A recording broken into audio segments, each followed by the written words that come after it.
Huh.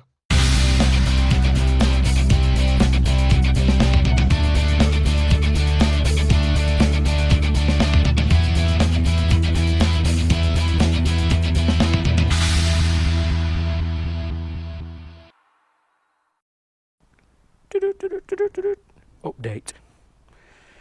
Right guys, with the USB charging saga, I've had a bit of a change of heart, and I'll tell you the reasons why. As you can see, my new 6 litre Givi tank bag has turned up, and it's thrown up a few issues. First one being there's no cable entry on it anywhere.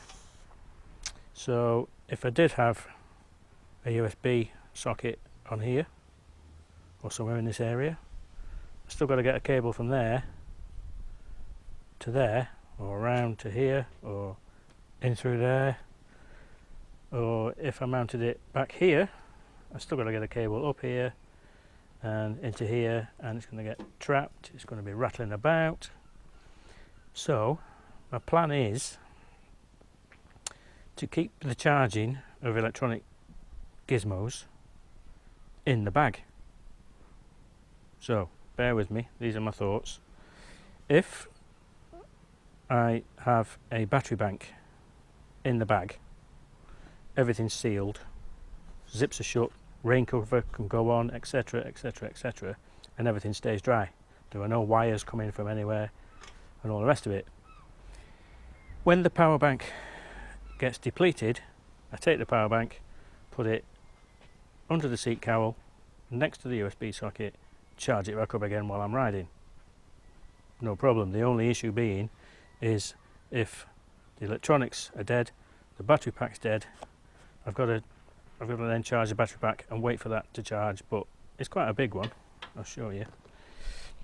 I think it's 10 amps, which will charge stuff. This is it. What is it?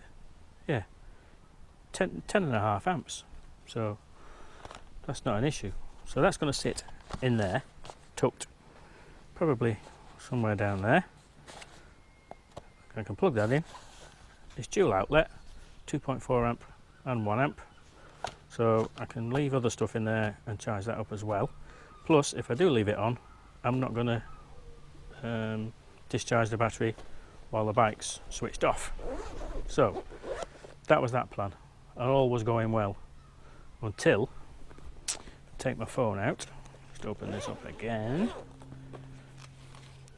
There is no cable entry for, squeeze that, there's no cable entry for the phone, and if you try and plug the lead in, just a standard lead, by the time it gets to the bottom there for it to fit in, this has got a hell of a strain on it there, and I don't like that. So that would have been like that, and that would have been under strain all the time, putting strain on the socket, etc, etc, etc. So what I did is I've mounted and stuck it in. I've mounted a wireless charger in the bag, because my other option was to melt a hole there for that red cable to go into there, and then it wouldn't be under any strain, it'd just come out there. But then I'd have to pull the cable out of there, up there, plug the phone in, and then drag it all the way back, etc, etc. So now all I need to do is, if I plug that in there, oops, plug that in there, that stays in there, that's now ready to go, ready to receive the phone. Open that up, stick the phone in, and I don't know whether you can see that in the sunshine, but that, there you go, that is now charging. Simple. That needs tucking in. Tuck that in. Put that in there. That's it. Zip that up. So that sits there, quite happily charging. Everything's sealed. Bish bash bosh. There we go. Get to a petrol station. Pull the tabs. Tip it up. Fill up. Back. Put it down. Fasten it back down. I've got the strap around the headstock. You can still get the key in. It's got a little leather patch there to protect this buckle from scratching the plastic. Job's great. All I need to do now is find somewhere to put the battery bank and the USB socket in here, which might be a challenge. I don't want to put it under there because I won't be able to get to it without a socket set or a spanner. I don't want to do that. So I'm going to wire it in permanently and have it back there. It's got a switch on it, so all I need is a key.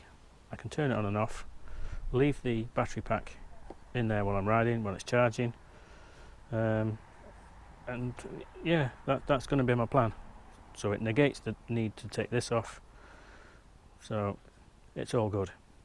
The USB socket hasn't arrived yet, so I'll just keep this video short. I'll do a separate video on fitting the USB socket.